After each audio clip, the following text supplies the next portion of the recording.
Hey everyone, and welcome to your carrier update sponsored by PowerFleet. So we've had a pretty interesting week this week. Capacity itself was tightening for a while. We saw tender rejection rates really start to peak out up here above 8%. That has since, just over the last day, come back down. And it was really coming down not necessarily over the whole country. It's coming down over just a little part of the country. So for those of you tuning in today, you're getting a sneak peek into something that we're releasing this weekend in Sonar.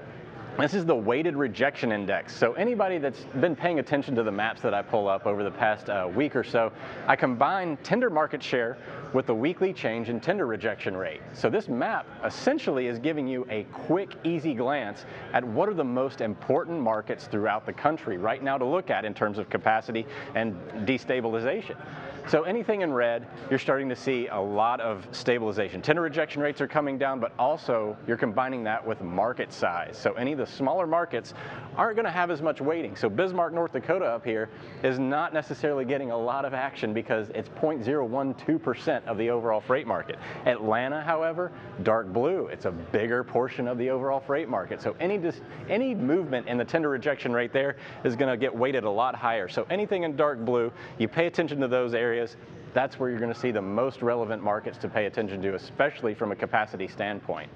So let's break this down onto the heat list here. So lots of green here. So I've sorted this from top to bottom, the most relevant markets for you to pay attention to today in terms of capacity destabilization. So Ontario, California, one of the biggest markets in the country right now, Los Angeles, Joliet, Atlanta, these are all huge markets. We do not always see this type of pattern across the bigger markets. Atlanta, for instance, has been very quiet throughout the third and fourth quarter this year, but we're starting to see that show up in the top five or so disrupted markets across the country. This is big news, especially for carriers that are operating in these areas.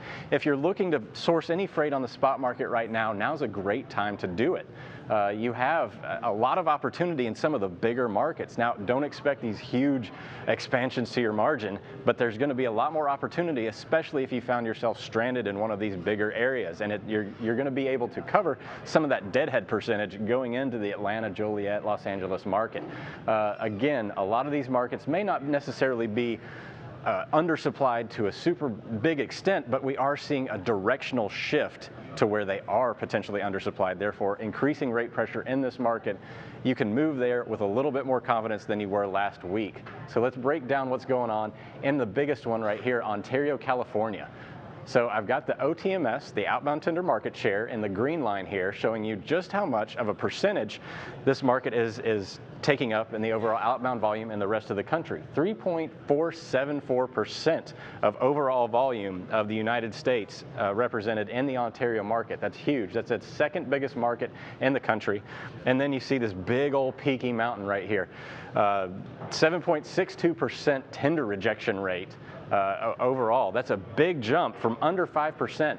And if I pull this back out, you see all the way back down here earlier in the year, just as recently as October, you had under 3% rejection rate. So capacity on the West Coast has really tightened up over the past several weeks. Actually, today is one of the highest rejection rates we've seen all year long prior to January 31st. So Ontario, California, Los Angeles, California, any of these bigger markets today, if you're looking to the spot market, you can source that there. Maybe there's an opportunity for you to expand your margin, especially after a very soft year. We're going to close out the year probably on a pretty tight market. Looks like a little bit tighter than we saw this summer. So make sure that you definitely are utilizing that opportunity to make sure that you close out 2019 with a bang. And that'll do it for today's Carrier Update. The comprehensive logistics offerings from PowerFleet cover in-cab ELD, fleet management, trailer tracking, cargo monitoring, and tracking other assets such as chassis and intermodal containers. Power up your operations with PowerFleet.